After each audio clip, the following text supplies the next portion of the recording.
Bonjour à tous, c'est InfoMétéo59, j'espère que vous allez tous très bien aujourd'hui. Alors en cette journée, je vais vous présenter la situation à venir sur notre pays, avec notamment l'arrivée des fortes pluies et aussi d'une une probabilité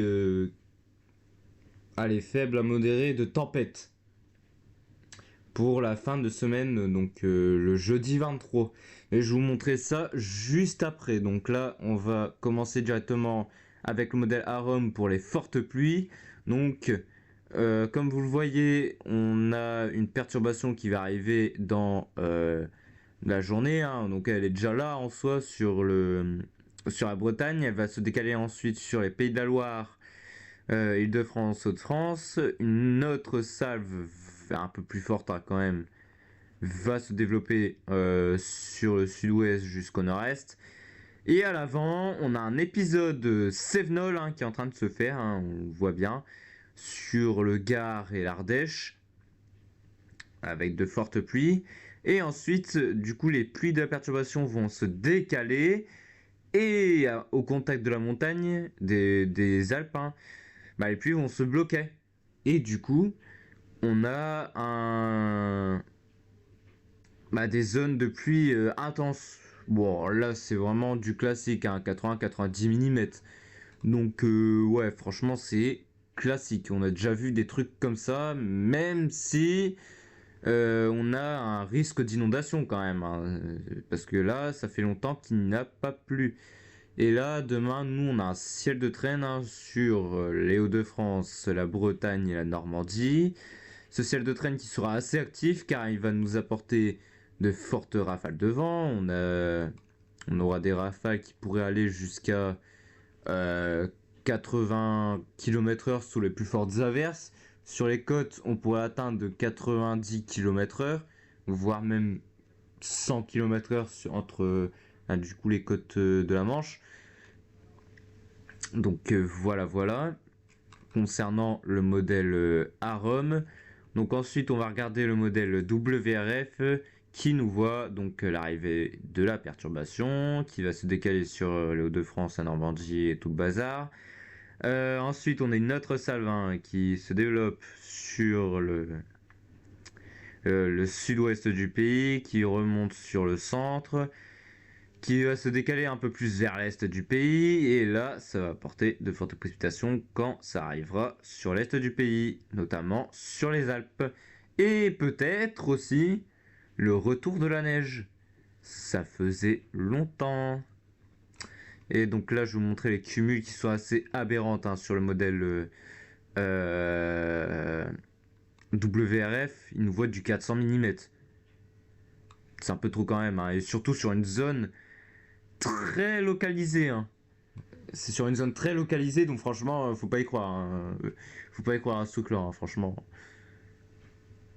Et donc le ciel de traîne aussi qui va se mettre en place dès demain, hein, donc sur le nord-ouest du pays, donc notamment la Bretagne, Normandie et le de France, tout en apportant des orages et tout le bazar. On voit bien, ça c'est le noyau de la dépression.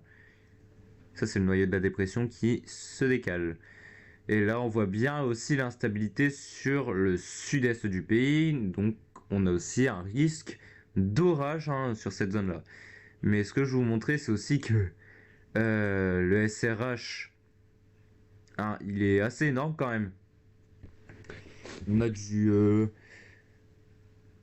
360-400 mètres par seconde hein, dans la tranche 0,1 km et sur le 0,3 on a plutôt une tranche allant de 280 à 360 mètres par seconde. Donc franchement, alors le SRH il est élevé, mais on a aussi des cisaillements élevés. On a des cisaillements assez élevés, hein. On a des trucs à 20 mètres par seconde. Mais c'est sur la tranche 0,6 km qu'on a aussi de gros cisaillements. On le voit bien juste là. Voilà. De 26 jusqu'à 30 mètres par seconde. On a de gros cisaillements quand même. Donc on va s'attendre à des orages fortement pluvieuses. Donc voilà. Concernant le modèle WRF, on va passer sur le modèle Icon, donc il nous voit la perturbation arriver, qui va arriver sur l'est du pays, tout en apportant de la neige, de fortes pluies, de la neige en haute altitude, hein, bien sûr. Donc voilà, le modèle Icon, lui, il nous voit donc la perturbation arriver, tac, c'est exactement la même chose que les autres modèles. Donc là, les modèles sont en accord là-dessus, hein. Franchement, il n'y a rien à dire. Par contre, c'est ça là. Ça, c'est une mésodépression qui pourrait apporter de fortes pluies. Notamment, alors ça, il y avait beaucoup de modèles qui le voyaient. Notamment, ouais, sur cette zone-là. Charente-Maritime, les Charentes, Limousin, jusqu'au Cantal. Et voilà. Donc là, ça a apporté de fortes précipitations. Et après, on a encore une autre dépression le 23. Et alors, celle-ci, il va falloir la surveiller car elle pourrait nous apporter une tempête. Et si je vous mets les rafales de vent, vous allez bien le voir. Voilà pour le modèle UCMO qui nous voit donc un risque de tempête. Pour le 23, ouais, si je me trompe pas, c'est le 23. Voilà.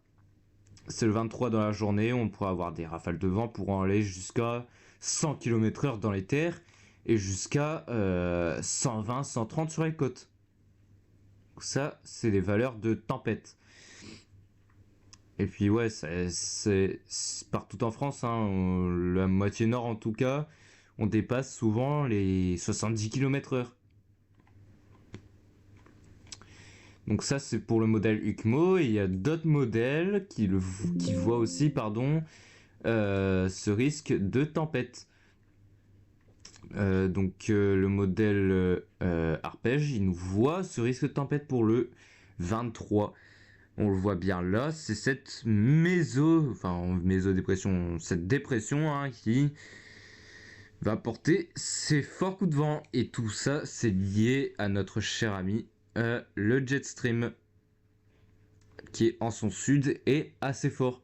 Et on voit bien l'enroulement de la dépression qui est juste là. On va mieux le voir sur le modèle GFS. Donc le modèle GFS, celui qui nous voit Ah non, c'est pas le modèle GFS. C'était le modèle CEP. Donc CEP, lui, il nous voyait ça. Enfin, il nous voit ça encore. Avec des vents assez forts. Des maximums de rafales. Si ça veut bien. Voilà. Ça, c'est ressemblant au modèle UCMO. C'est très ressemblant. Hein, si je vous compare les deux, c'est très ressemblant. On voyait du 100. On dépassait les 80 km/h en moitié nord. Et là, vous allez voir. Là aussi. C'est très ressemblant les deux modèles. Donc il y a un accord qui est en train de se faire entre CEP et UCMO. Et là, je vous le dis, dès qu'il commence à y avoir des accords comme ça, ça craint. Ça craint. Et ouais, je vais vous montrer le modèle UCMO Ouais, voilà. Il nous voit aussi cette tempête avec des isobars très resserrés sur sa partie sud. Et après, ouais, le modèle GFS, il ne le voit pas non plus. Hein. Enfin, lui, il le voit pas. Il le voit pas vraiment. On le voit sur le modèle. Voilà. Cette dépression-là, normalement, qui devait apporter une tempête. Et là, ouais, on voit plutôt une mésodépression. C'est une dépression satellite, hein, qui resserre un petit peu les isobars. Et puis là, on a le front froid. On voit bien le front froid quand même. Avec les isobars qui se creusent. Enfin, il y a un creux carrément. On a plein de mésodépressions satellites autour de la dépression là, principale. Là. Donc on a un système dépressionnaire qui est en train de se mettre en place. Et après, probablement qu'on aura le retour de l'anticyclone selon le modèle GFS. Et après, un énorme flux de sud lié à cette dépression. Et avec un flux de sud-ouest assez intense, donc probablement qu'on aura un risque d'orage et de fortes précipitations. Voilà, on voit bien là. Donc les autres modèles, Icon par exemple, donc Icon lui nous voit la petite dépression pour aujourd'hui et demain. Après ouais, c'est cette dépression là, j'ai galéré pendant quelques secondes. Cette dépression là qui va monter sur le Royaume-Uni au lieu de se caler sur entre le Royaume-Uni et les Hauts-de-France. Après, alors là, ouais, j'ai oublié de vous le dire, mais il y aura aussi peut-être un probable rafraîchissement de la masse d'air à partir du week-end du 25 et du 26 octobre, donc le jour du changement d'heure. On va surveiller aussi ça, enfin, je vais surveiller ça bien sûr. Donc, donc là, ouais. On va surveiller aussi ce probable rafraîchissement, pardon. Cette tempête, hein, pour le 23 octobre. Là, sur la date, on est plutôt en accord. Hein, franchement, tous les modèles sont en accord sur cette date où la dépression va passer, mais c'est vraiment la localisation qu'il faudra affiner. Donc voilà, j'en ai terminé pour aujourd'hui et on se retrouvera très bientôt pour un nouveau point météo.